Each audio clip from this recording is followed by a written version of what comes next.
বৈধ টিকিট ছাড়া ট্রেনে ঘুরতে যাওয়া যাত্রীদের শীঘ্রই মোটা অঙ্কের জরিমানার সম্মুখীন দিতে হতে পারে।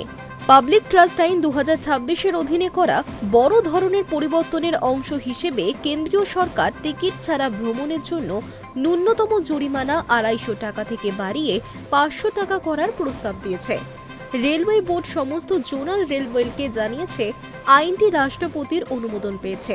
রেলওয়ে আইন 1989-এর এই সংশোধনগুলি একটি পৃথক বিজ্ঞপ্তির মাধ্যমে বাস্তবায়িত হবে বলে আশা করা হচ্ছে। আগামী 1 জুলাই থেকেই তা কার্যকর হতে পারে। টিকিট ছাড়া ট্রেনে ভ্রমণের ক্ষেত্রে জরিমানা দ্বিগুণ হতে পারে।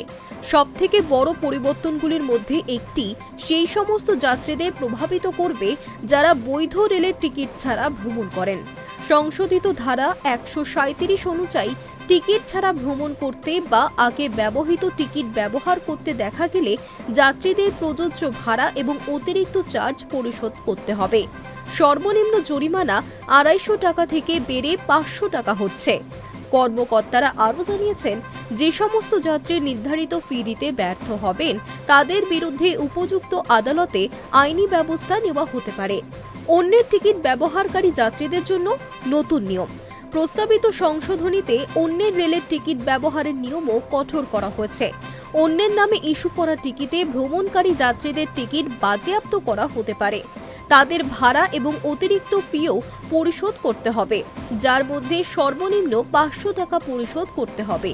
এই পদক্ষেপের লক্ষ্য হচ্ছে সংরক্ষিত টিকিটের অপব্যবহার রোধ করা এবং রেলের নিয়মকানুন আরও ভালোভাবে মেনে চলা নিশ্চিত করা।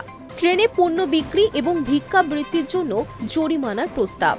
সরকার রেল চত্বরে অনুমতি ছাড়া পণ্য বিক্রি এবং ভিক্ষাবৃত্তি করলে তার বিরুদ্ধে কঠোর ব্যবস্থা নেওয়ার প্রস্তাবও দিয়েছে। অনুমোদিত হকারদের 2000 টাকা জরিমানা করা হবে।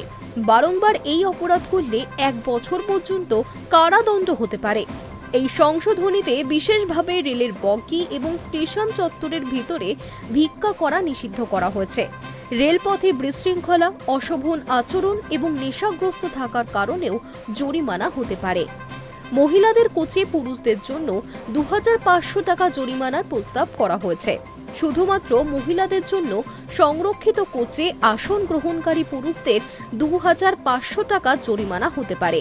এই পরিবর্তনের অধীনে মহিলাদের জন্য সংরক্ষিত আসন, বার্থ বা কোচে আসন গ্রহণকারী পুরুষদের উপর বড় অঙ্কের জরিমানা আরোপ করা হয়েছে।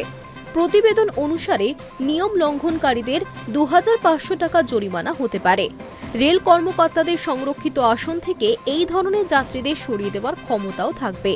এই পদক্ষেপের লক্ষ্য হচ্ছে যাত্রীদের নিরাপত্তা বৃদ্ধি করা এবং সংরক্ষিত আসনগুলি যেন নির্ধারিত উদ্দেশ্যে ব্যবহৃত হয় তা নিশ্চিত করা। Hi news network.